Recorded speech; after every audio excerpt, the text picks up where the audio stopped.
Hoje a gente vai terminar aquela primeira parte, eu considero a primeira parte, né, do curso,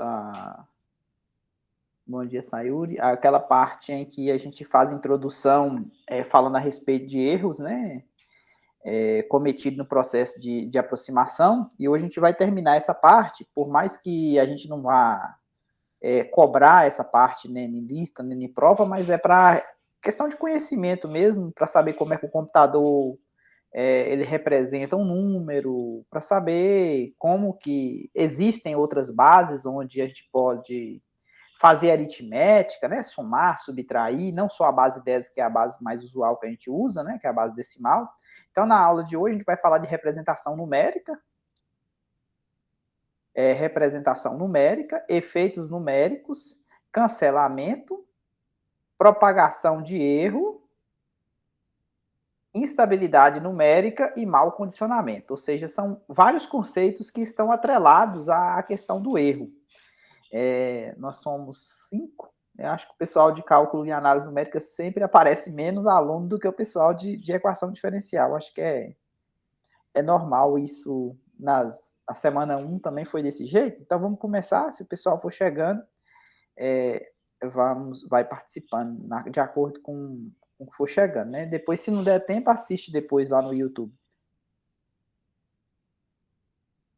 Então, temos duas maneiras de representar um número real.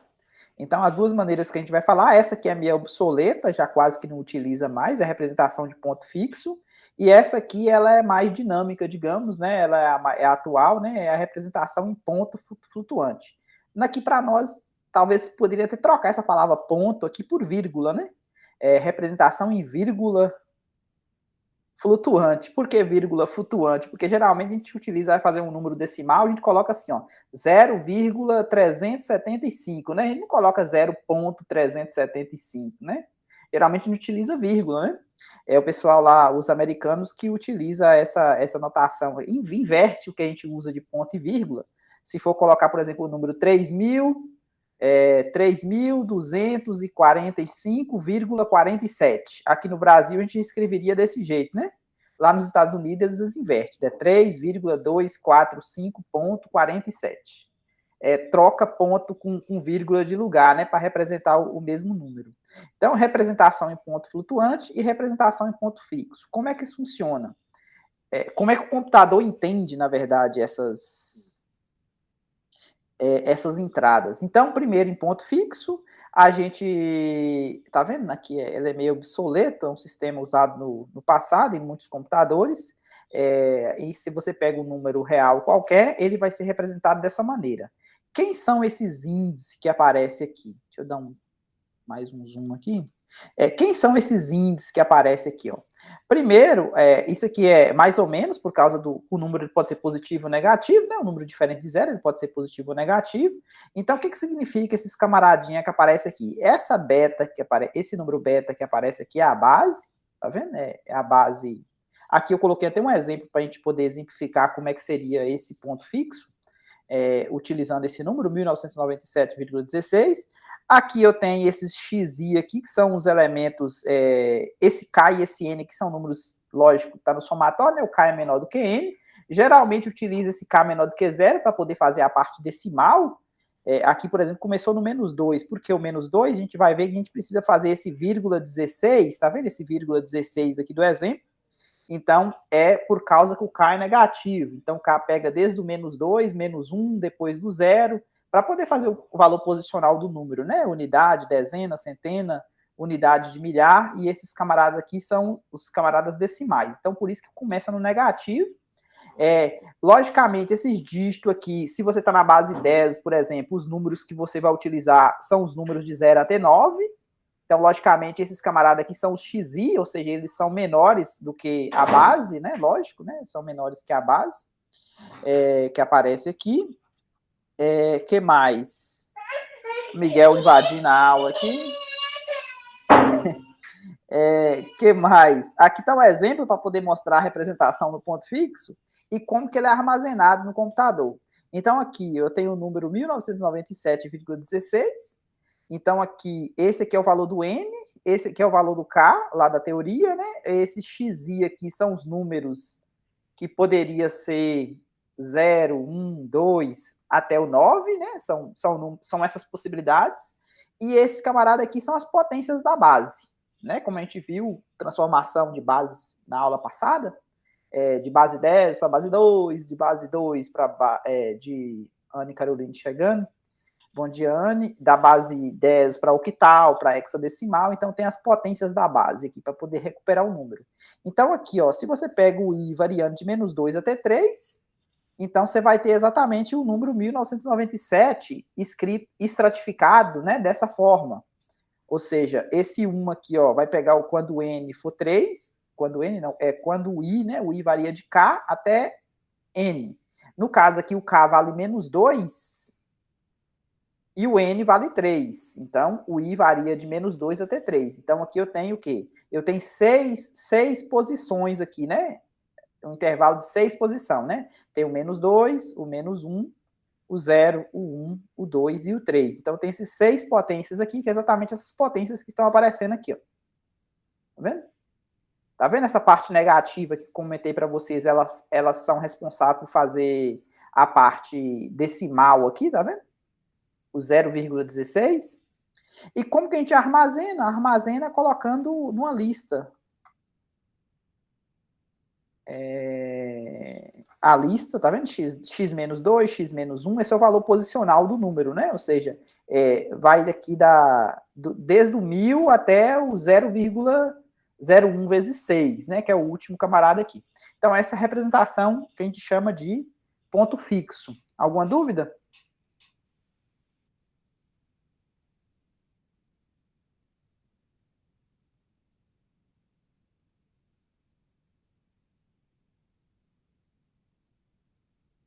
Não, né? Então vamos lá, vamos para a próxima representação. A próxima representação vai ser em ponto flutuante. Qual que é a diferença? Na verdade, o x, novamente, diferente de zero, ela vai ser mais flexível, por quê? Agora a gente vai introduzir um camarada chamado mantisa. Qual que é o papel dessa mantisa aqui na história? Essa mantisa, ela tem uma representação em ponto fixo, a gente vai ver que ela tem uma representação em ponto fixo, tá vendo a mantisa?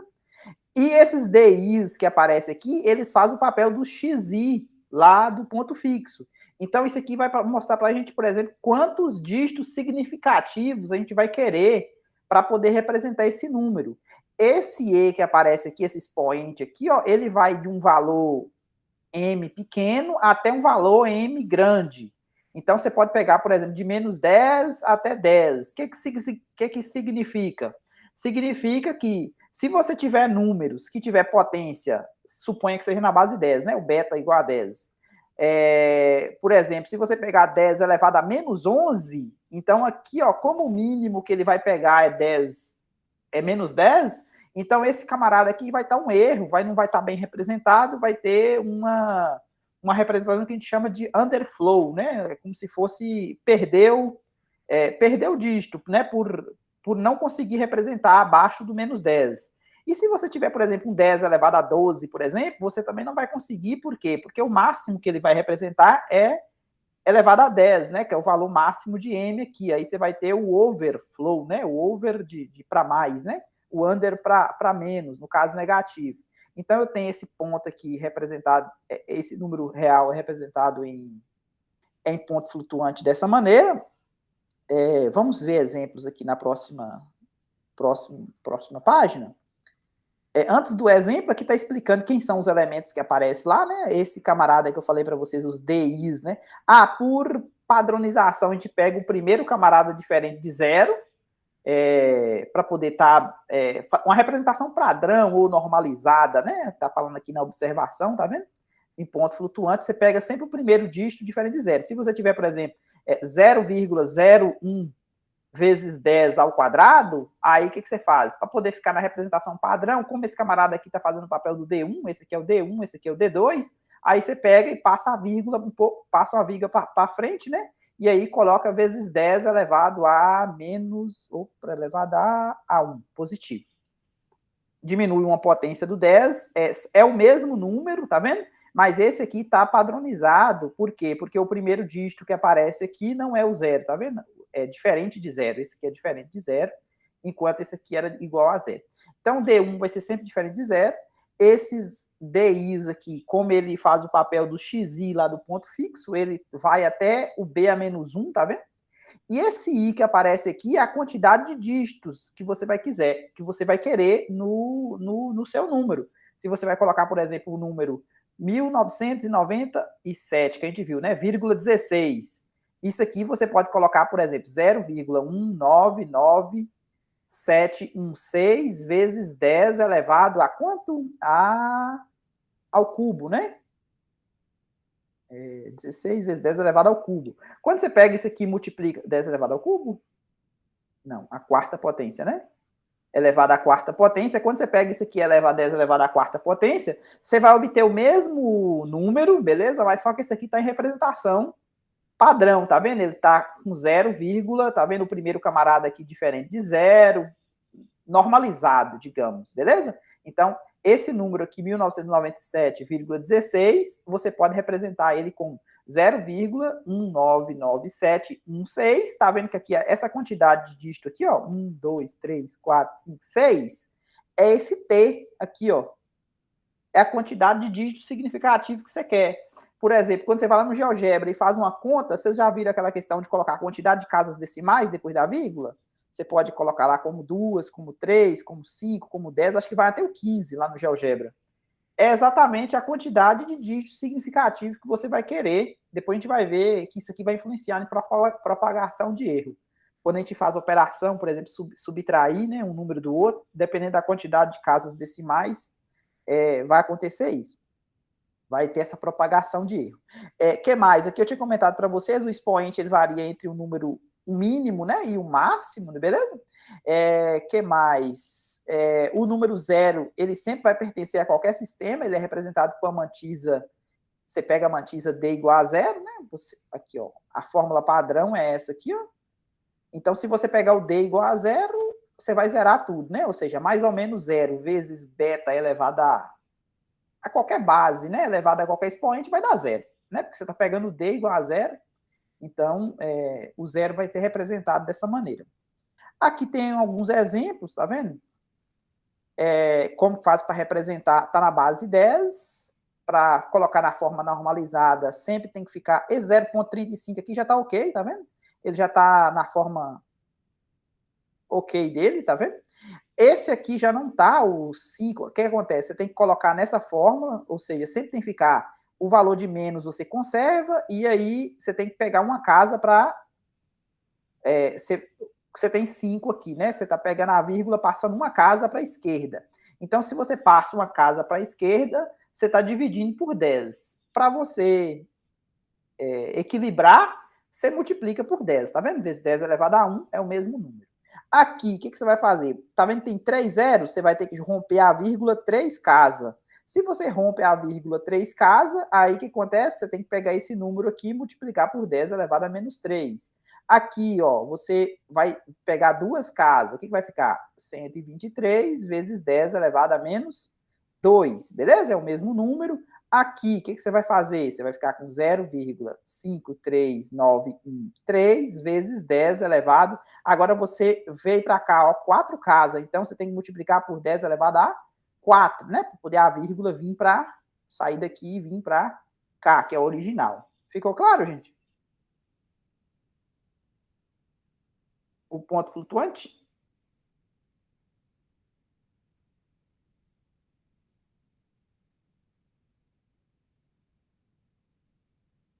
Tudo bem? Sayuri?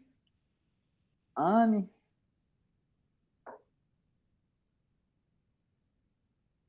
Sim, sim, beleza. Então vamos continuar.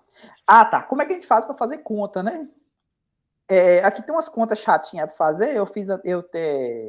Ficou algumas sem fazer aqui no material.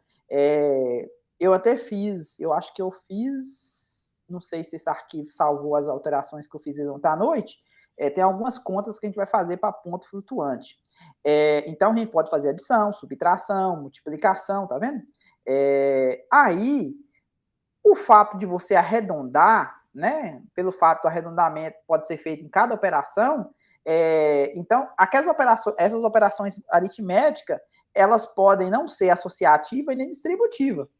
Então, é um choque, né? Quando você olha assim, por exemplo, a gente tá A mais B é igual a B mais A, não é? Ó, A mais B mais C é igual a B. Você pode associar, por exemplo, A mais B primeiro e depois somar com C. Se você tiver A que multiplica B mais C, é a mesma coisa de AB mais AC, distributiva, né? Isso aqui é para números reais, vale. Agora, quando você faz esse processo aqui, utilizando essas operações do plot flutuante, dependendo da quantidade de dígitos significativo que você vai fazer, a gente vai ver que a gente pode perder alguns dígitos na soma ou na subtração, e aí não dá o mesmo valor, ou seja, essas operações aqui não serem válidas, dependendo da quantidade de dígitos que você pega. Então, aqui tem alguns exemplos que eu fiz. Ah, tá, acho que ficou salvo, sim. Ó, para a gente ganhar tempo, eu tinha feito esses exemplos aqui ontem à noite, eu estava dando uma olhada nisso aqui, ó. Essa primeira operação aqui, o que você está fazendo? Ó? Você está primeiro associando esses dois primeiro, tá vendo? Um parênteses, e depois somando esse. Aqui você fez o contrário, né? Você fez o quê? Você deixou o 11,4 sozinho e associou primeiro o 3,18 mais 5,05. Então, você pode fazer o quê? Você pode fazer essa conta, tá vendo? Você pode pegar esse camarada 11,4, colocar ele na forma normalizada, tá vendo? Pode pegar o 3,18, colocar na fórmula normalizada, você vai fazer essa operação aqui primeiro. Só que aqui você tem uma potência de 2 e aqui você tem uma potência de 1. Aí o que você tem que fazer? Você tem que pegar esse camarada e deixar na mesma potência. Você pode tanto fazer utilizando utilizando esse 2 aqui cair para a potência 1, ou esse 1 indo para a potência 2. Foi o que eu fiz aqui, ó. Peguei o 0,031, tá vendo? Por mais que ele não ficou na forma normalizada, esse aqui, ó, mas esse número aqui é o mesmo número, tá vendo? Que eu peguei e aumentei, peguei mais um zero aqui, ó, e para pegar o 10 ao quadrado, por quê? Para somar a base, para somar números na mesma base, aqui, ó, 10 elevado a 2, 10 elevado a 2, basta eu somar esse número aqui, ó, com esse aqui, ó, que deu 0,95 vezes 10 elevado ao quadrado. Aí você vai pegar e vai somar com esse aqui, ó. Esse aqui também eu já coloquei na potência de 2 também, tá vendo? Aí soma esse, mais esse, deu 0,195, que é a mesma coisa de 19,5. Agora, se você fizer o outro processo, ou seja, se você fazer essa parte aqui primeiro, como esse aqui está na potência de 1, esse aqui potência de 1, então eu não precisei fazer, né? Já pode somar o 0,18, 318 com esse aqui. Tá vendo? Deu esse. Agora, esse aqui eu transformei para esse aqui. Aqui a gente perdeu um dígito, tá vendo? Que a gente perdeu esse 3. Porque quando eu transformei aqui, ó, como eu estou colocando só 3 casas depois da vírgula, do dígito significativo, eu perdi esse 3 aqui, ó, da história. Aí, quando você soma esse com esse, o resultado dá esse. Tá vendo que dá um pouco diferente? Do 19,5 com 19,6? Isso porque a gente perdeu o quê? E, tecnicamente, isso aqui é uma operação associativa, né? Deveria dar a mesma coisa, mas não deu porque a gente está colocando o quê? Está colocando essa restrição aqui, ó. Utilizar 3 dígitos, tá vendo? 3 dígitos significativos. Então, o T, né, igual a 3, por isso que aconteceu isso. As outras contas são análogas, tá vendo? Essa aqui, ó, associativa, distributiva. Eu fiz elas aqui, ó, do lado. Essa aqui, a divisão, essa 2 aqui, eu consegui o mesmo resultado, tá vendo? Não perdeu casas decimais, não. E essa aqui também não perdeu, né? Não sei se o exemplo dele não foi tão legal, ou se considerasse, por exemplo, 4 dígitos significativos, aí ia ter mais problemas, aí ia dar um valor realmente diferente. Mas essas contas aqui, o que vocês têm que fazer? Vocês colocam na forma normalizada, depois coloca na mesma potência de 10 para poder somar ou subtrair ou dividir, utiliza a calculadora normal, fazer a divisão ou a multiplicação ou a soma desses números decimais e pronto. Tranquilo essa parte, gente?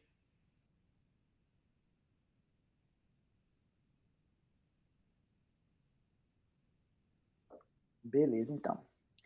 Bom, vamos agora falar dos efeitos numéricos. O que são os efeitos numéricos? Deixa eu mudar o fundo aqui para preto. O que são os efeitos numéricos?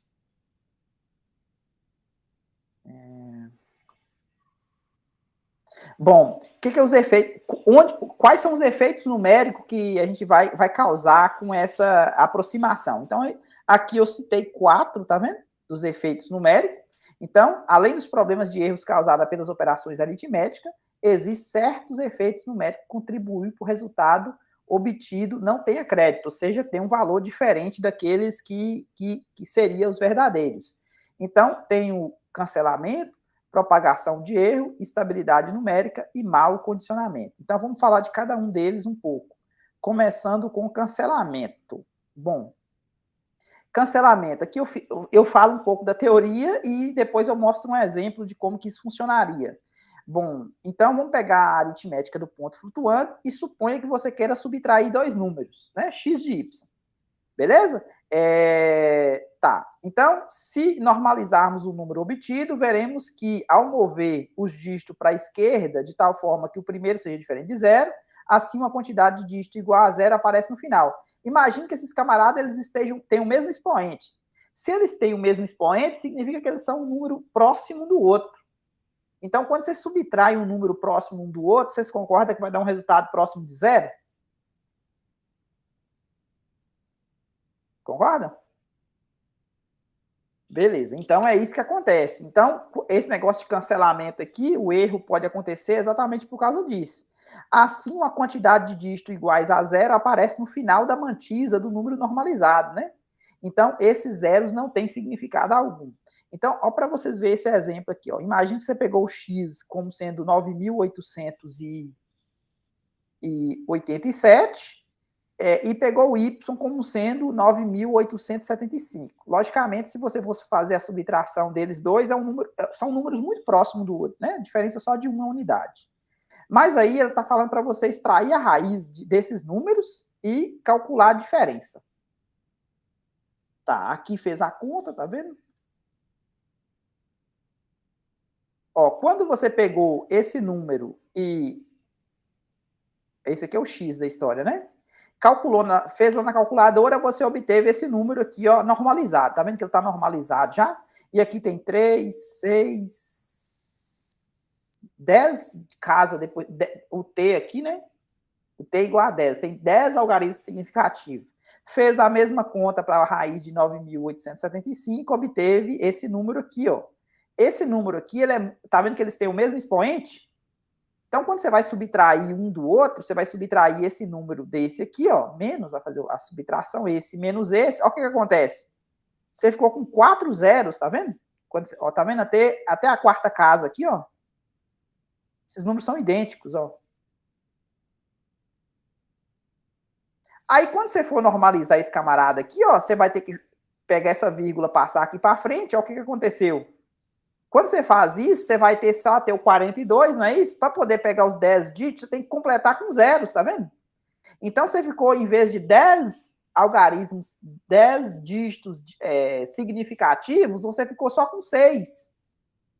Tá vendo? Quando você subtraiu, você perdeu informação na subtração em vez de 10 dígitos significativos, você ficou só com 6. Então, esse erro aconteceu porque você cancelou, ou seja, você fez um erro de cancelamento, né? Quando você subtraiu esse desse, apareceu esses camaradas aqui, ó, porque o número era muito próximo um do outro. E aí você ficou só com esses dígitos representativos aqui, ó, tá vendo? Perdeu 4 nessa história. Aí você pergunta, será que tem como recuperar isso? A pergunta é que sim, né? A resposta é que sim, tem como recuperar. Será que tem como você subtrair raiz de x menos raiz de y e obter um resultado com 10 dígitos significativo?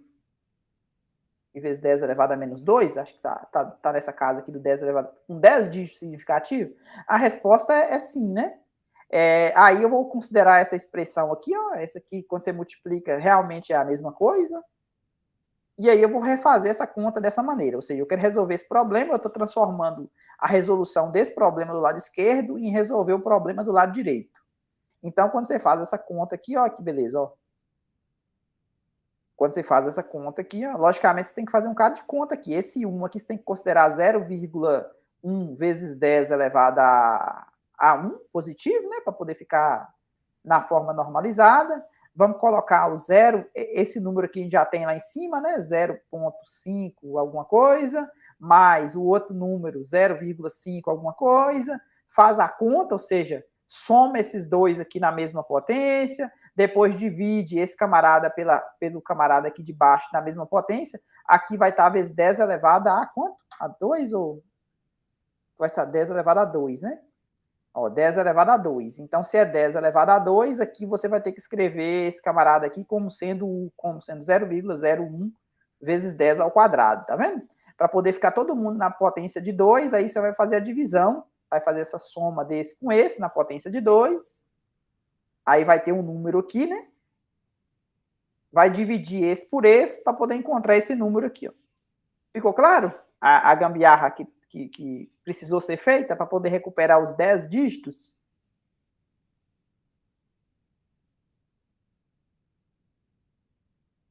É tranquilo essa conta aqui que eu falei, gente, para vocês?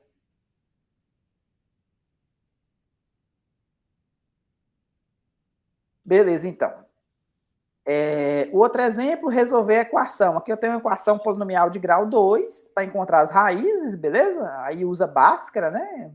B mais ou menos, raiz quadrada de B ao quadrado menos 4AC, dividido por 2 vezes A, vai dar essa conta aqui. Aí, esse número aqui a gente vai conseguir, vamos escrever eles normalizado na próxima página.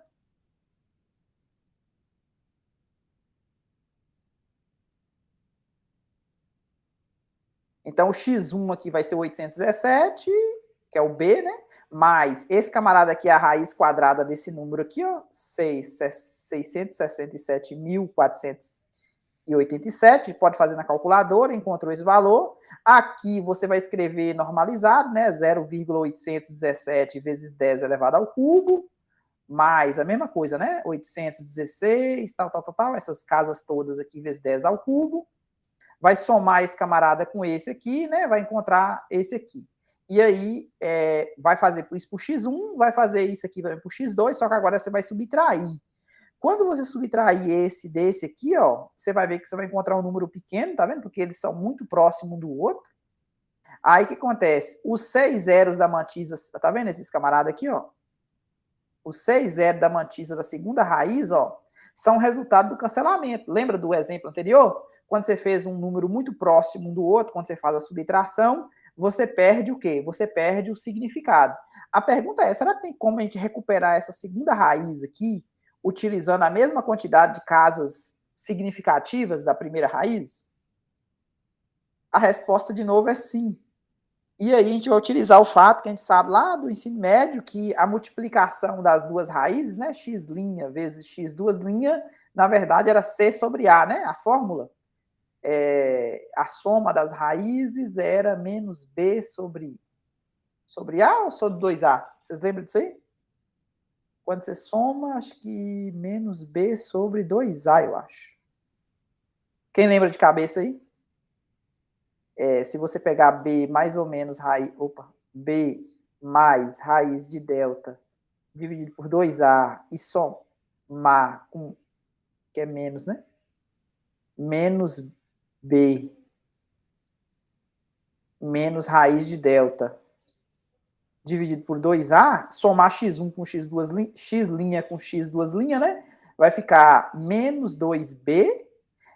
Esse camarada aqui vai cortar, não vai? Ó, esse camarada aqui vai cortar com esse, né? Mais com menos deu menos. Aqui, menos B com menos B, menos 2B dividido por 2A.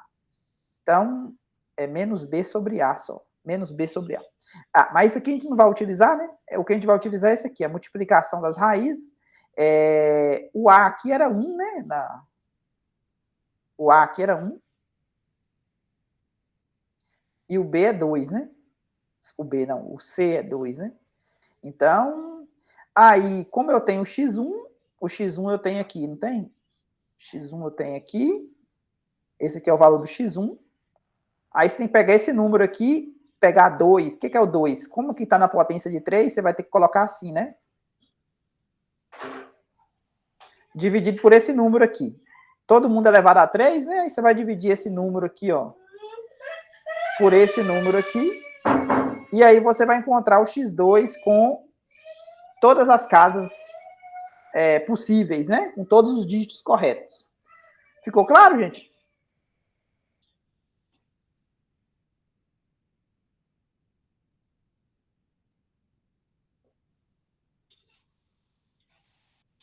Beleza. Então, nos exemplos anteriores, foi relativamente fácil resolver o problema de cancelamento. Entretanto, isso nem sempre acontece. Nesse caso aqui, era coisas conhecidas que a gente tinha, né? Que era raiz, Bhaskara e tal. Mas nem sempre isso pode ser que aconteça. O outro caso era a propagação do erro. A propagação do erro acontece como? Aqui tem um exemplo da sequência das somas parciais, lá do curso de cálculo 2, né? Ou seja, você tem uma série numérica. Essas casas decimais é de acordo... Deixa eu ver, não deu tempo de ler aqui, Marcos. Pergunta de Marcos para poder aparecer. Essas casas decimais é de acordo com o erro permitido? A quantidade, o que acontece? Vocês lembram que aqui tinha um... Quem vai determinar é esse camarada que a gente chamou de T aqui, ó. Cadê a aritmética do ponto flutuante? Voltando aqui.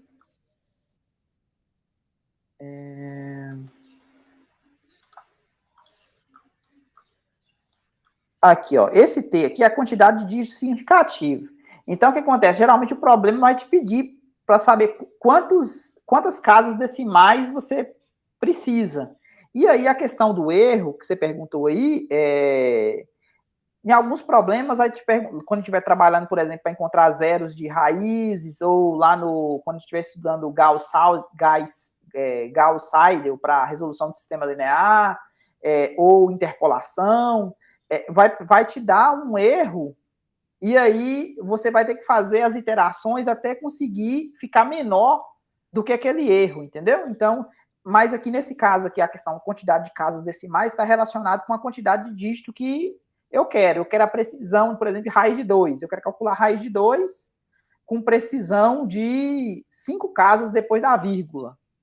Então, essas 5 casas depois da vírgula está relacionado com esse T aqui, ó, que é a precisão do sistema. O problema vai dizer a questão do erro. A aproximação, quando que você tem que parar, né? Qual é o critério de parada que a gente vai chamar? Bom, a propagação do erro, o que acontece? O cancelamento não ocorre somente quando dois números são iguais ou subtraídos diretamente um do outro. Ele também ocorre no cálculo de uma soma, quando uma soma parcial, imagina somando um número, sei lá, de A1, A2 até A10. Mas só que aqui no meio tem uma parcela aqui, o A6, digamos, só que essa A6 aqui ela é muito grande em relação às outras. Então, quando você tem uma parcela que ela é muito grande em relação às outras, isso pode acontecer, a propagação do erro. Quer ver um exemplo? Vamos pegar, por exemplo, essa sequência aqui, ó. S é dado por uma série, tá vendo? Na soma dos AK, o K variando de 1 até N. Então, esses camaradas aqui, eles podem ser positivos ou negativos. Então, vamos supor que o cálculo seja feito através da sequência de somas parciais, ou seja, como a gente aprendeu no curso de cálculo 1, a sequência, o primeiro termo é o A1, a segunda é a soma do A1 com A2, e assim vai, né? E o SK é a soma do anterior, né? O AK menos 1 mais o AK. Então, essa sequência das somas parciais, de forma que o S, a soma, seja igual ao SN. Se a soma é calculada em aritmética do ponto fixo, então cada termo aqui da soma, ele está afetado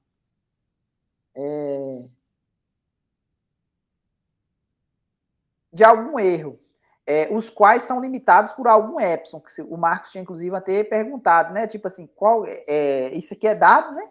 Então, se cada K ele está errado por um menor do que um epsilon, por exemplo, como você tem N somas dessa aqui, então, quando você soma, né, esses A1 mais A2, o A1 é menor do que epsilon, o A2 também é menor, o A3 é menor. Então, no final, quando você soma todos, então o erro vai ser menor do que a soma, né? O erro ele vai ser menor do que N vezes epsilon, se isso fosse no ponto fixo, né? Mas se a soma for calculada em aritmética do ponto flutuante, um novo fenômeno pode acontecer. Que fenômeno é esse? Vamos supor que cada uma das somas intermediárias, SK, é consideravelmente, né, uma delas é consideravelmente grande em relação à soma final, que é o S. No sentido de que o expoente dessa soma aqui, essa intermediária, né, excede o expoente de S em, digamos, P unidade. Então, é claro que isso só pode acontecer se nem todos os AK possuem o mesmo sinal. Porque imagine que sua soma ela é da ordem de 10 ao cubo. Como que nessa soma aqui vai ter um termo? Isso aqui é a soma, né? Como que eu vou ter um camarada aqui da ordem de 10 elevado a 4, por exemplo? Só se um desses camaradas aqui for negativo, né? Ou seja, se eles forem negativos, aí quando você soma tudo, esse camarada aqui que era grande, ele vai compensar esse para poder voltar para a soma original, beleza? Então, é claro que isso só pode acontecer se nem todos os AK possuem esse sinal, senão não era possível, né? Porque a soma, se todo mundo fosse positivo, se esse camarada tivesse ordem 10 elevado a 4, não teria como a soma ter ordem 10 elevado a 3. Então, só se for negativo. Tá. A perda de algarismo significativo devido a uma soma intermediária grande é o que a gente chama de propagação do erro. Aqui tem um exemplo, eu não cheguei a resolver esse exemplo, mas aqui é a série de Maclaurin para a função exponencial, tá vendo? Só que essa exponencial, na verdade, a gente viu na aula passada, é x elevado a n sobre n fatorial. Só que aqui eu estou colocando menos x, então esse menos x aqui vai ficar menos x elevado a n, que é a mesma coisa de menos 1 elevado a n vezes x elevado a n. Aqui está usando a letra k, né? Mas é a mesma coisa, a ideia do n aqui. Então, o seguinte resultado matemático é bem conhecido, é uma série de Maclaurin, né? A expansão para essa função aqui em torno da origem é bem conhecido para todo número real x. Então, se e elevado a x é calculado utilizando essa forma, a série deve ser truncada. O que que significa?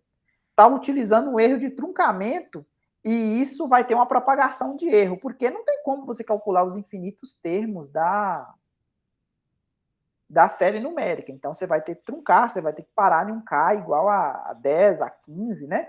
Então, isso vai ter propagação de erro, porque quando você faz isso, você vai ter o quê? Você vai ter parcela, por exemplo, x e elevado a menos 5. Você vai colocar menos 5 no lugar do x. Então, vai ficar menos 5 elevado a k. Então, quando você pega, por exemplo, k igual a 1, você vai ficar com menos 1/5. Esse camarada aqui, ele é muito maior do que quando você pega menos 5 elevado a 10, por exemplo, né? Ou seja, menos 5 elevado a 10 vai dar 1 sobre 5 elevado a... Não, peraí. Menos 5... Não, peraí. Esse aqui é menos 5 elevado a 1, normal, né? E esse aqui é menos 5 elevado a 10. Tá vendo que essa parcela aqui, ela é um número bem menor do que essa? Ó, bem menor, não, bem maior, né? Mas se você pegar menos 5 elevado a 11, por exemplo, esse número aqui vai ficar negativo grande em módulo, ok? Então, o que eu quero mostrar para vocês é que nessa série aqui e outra, você vai dividir por k fatorial. Então, quando você divide por k fatorial, você vai dividir esse negócio aqui por 11 fatorial. Então, esse número vai ficar pequeno. Esse número aqui, ele vai dividir por 1 fatorial. Então, tecnicamente, esse número aqui, em módulo, ele é bem maior do que esse. Concorda? Deixa eu ver se eu estou falando corretamente, mas eu acho que sim. 5 elevado a 11, ó, você pegar 5 elevado a 11 e dividir por 11 fatorial, 11 fatorial, cadê o fatorial? Não deu tão menor não, né? Deu 1, mas é um pouquinho menor, né? Mas se você for aumentando as potências, pode ser que isso vai acontecendo. Imagine que você pegou, sei lá, 5 elevado, vamos fazer 50 para ver. Deu elevado a menos 34, dividido por 50 fatorial. Não sei se vai conseguir colocar aqui. Ó, já deu alguma coisa elevada a menos 30, tá vendo? Então, esses números vão ficando pequenos, ou seja, aquelas primeiras somas da série, elas têm um poder maior, digamos, né? Ou seja, na questão da soma. Então, é o que está falando aqui da propagação do erro e esse truncamento ele gera essa propagação do erro, porque tem uma parcela da soma que ela é maior em módulo do que as outras. Tranquilo o exemplo, gente?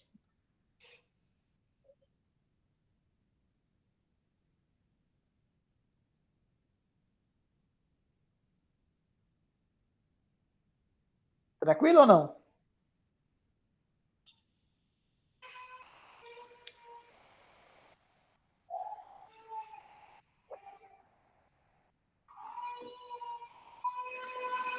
Espera aí, eu vou voltar aqui, Marcos, não deu para. É mais ou menos esse, só exercício para saber. Então, esse aqui, Marcos, vamos só voltar um pouquinho nele. O que é a propagação de erro? A propagação de erro é quando você tem uma parcela da soma, imagine que sua soma é feita de várias parcelas. Aí tem um termo, tem uma parcela dessa soma que ela tem um expoente maior do que o valor da soma total. Então, o que acontece? Quando você trunca essa série, por exemplo, aqui do e elevado a menos 5, você está calculando a expansão da exponencial e colocando x igual a menos 5. Você trunca. Quando você trunca ela, por exemplo, nos 20 primeiros termos, essa soma, que tem 20 parcelas, o que acontece? Você vai ter parcelas dentro dessa soma que vai ter um resultado bem maior do que as demais. Então, como ela foi truncada, isso gera uma propagação do erro. Então, essa é a ideia. Não sei se deu para entender direito. Beleza, então. O outro é a instabilidade numérica, estamos quase terminando, era 4, né? Vocês lembram que era 4? Cadê? Só mostrar aqui para vocês. Era 4 erros. Aqui, ó. Cancelamento, propagação, instabilidade numérica e mau condicionamento. A instabilidade numérica se um resultado intermediário de um cálculo é contaminado no sentido que foi modificado, né, por um erro de arredondamento, então esse erro pode influenciar todos os resultados subsequentes que dependem desse resultado intermediário. Então, é aquela famosa bola de neve, né? Você está fazendo uma conta e aí o passo seguinte, ela depende do anterior. E aí você arredondou o anterior. E aí, o que vai acontecer? O resultado seguinte, ela vai ter um arredondamento do arredondamento, depois um arredondamento do arredondamento do arredondamento, e aí vai, né? Então, os erros de arredondamento podem propagar-se mesmo que todos os cálculos subsequentes sejam feitos com precisão. Mas foi arredondado, então, como vai depender do próximo, então, na realidade, cada novo resultado intermediário introduz um erro de arredondamento, ou seja, é a famosa bola de neve.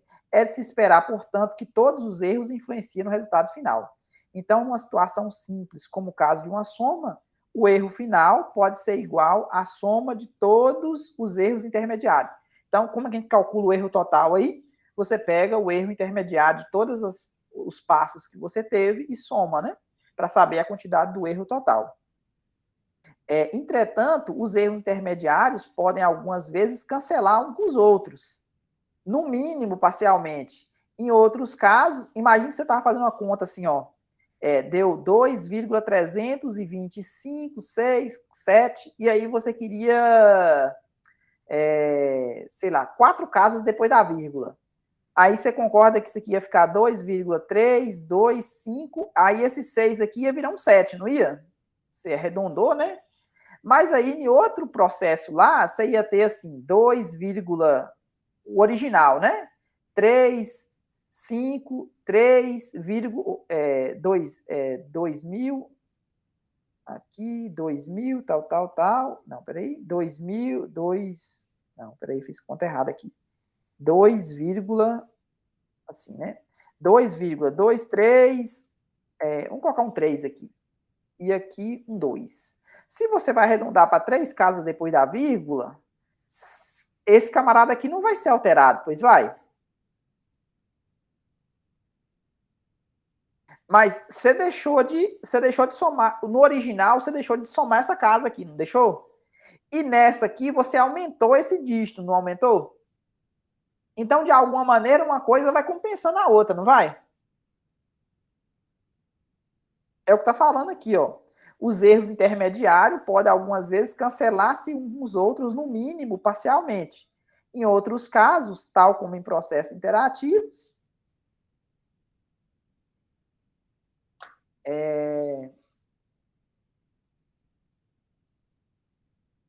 os erros intermediários podem ter um efeito desprezível no resultado final. Algoritmos com essa propriedade são chamados de estáveis. Então, os algoritmos estáveis, aqui é uma coisa interessante, ó, são algoritmos em que os erros intermediários eles não influenciam tanto no. Eles são bem pequenos em relação ao erro total do final do processo de interação. Então, a instabilidade numérica ocorre se os erros intermediários têm uma influência muito grande. Então, estabilidade é uma coisa que não muda muito. E instabilidade é uma coisa que muda. Então, instabilidade numérica, o próprio nome já está falando que esses erros intermediários de arredondamento ela vai ter uma influência no resultado final. Ficou claro o que é instabilidade numérica?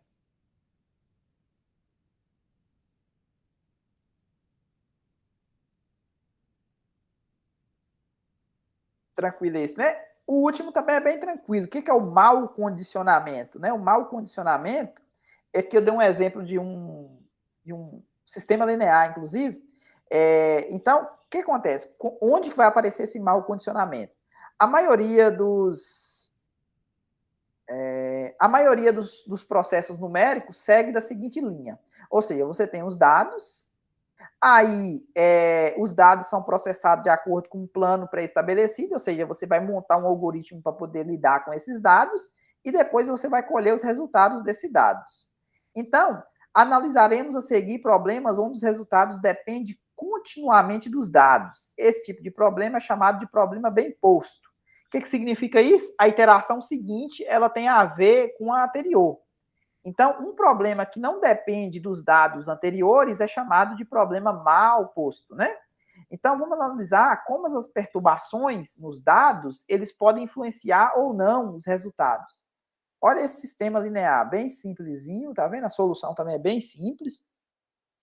Eu quero encontrar valores de x e y de forma que a soma vale 2 e a soma de x mais 1,01y dá 2,01. Aqui de cara, se você pegar x igual a y igual a 1, você vai ver que, ok, resolveu o problema, né?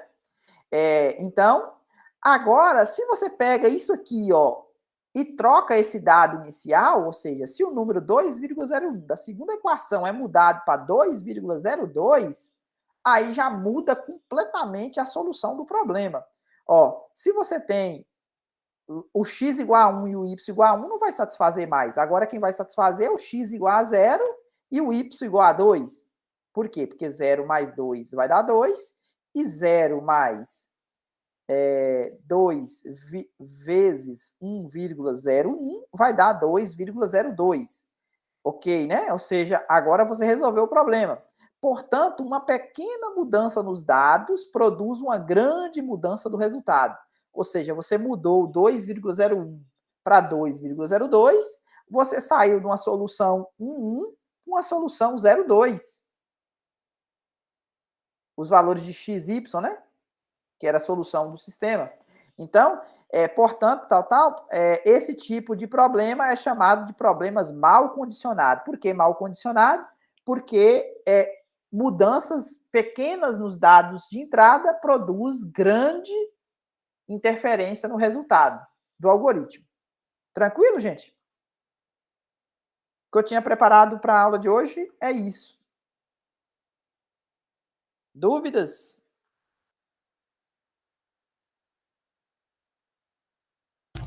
Valdomiro, eu não assisti a aula passada, eu não sei se você chegou a citar algum método de arredondamento, que eu já vi dois tipos. Um que, se for acima de 5, vai jogar para cima, né? Abaixo de 5 Mantém.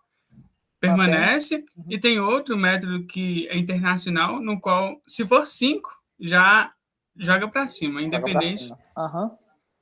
A gente vai Não, utilizar algum desses ou não? não cheguei a citar, não. A gente vai utilizar esses mais quando a gente estiver falando, por exemplo, de achar zeros de função ou resolvendo sistema linear, que a gente vai começar a utilizar a figura do erro, entendeu? Aí a gente não chegou de arredondamento, por exemplo, que é o que você está citando.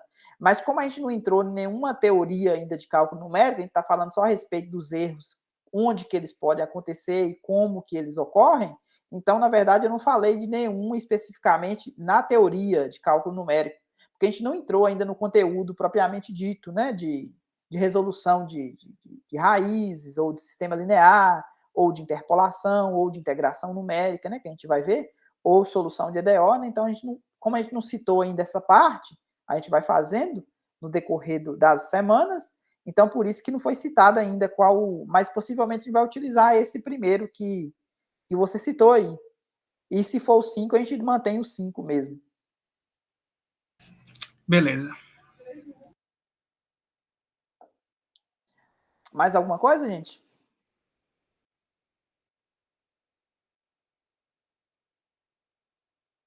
Não? Podemos ir então, né? Bom dia para todo mundo, até quarta, no mesmo horário. Tem mais, Thiago? Bom dia, até mais. Podemos, Marcos. Tem mais, Cleverson, José Danilo. Abraço, com Deus.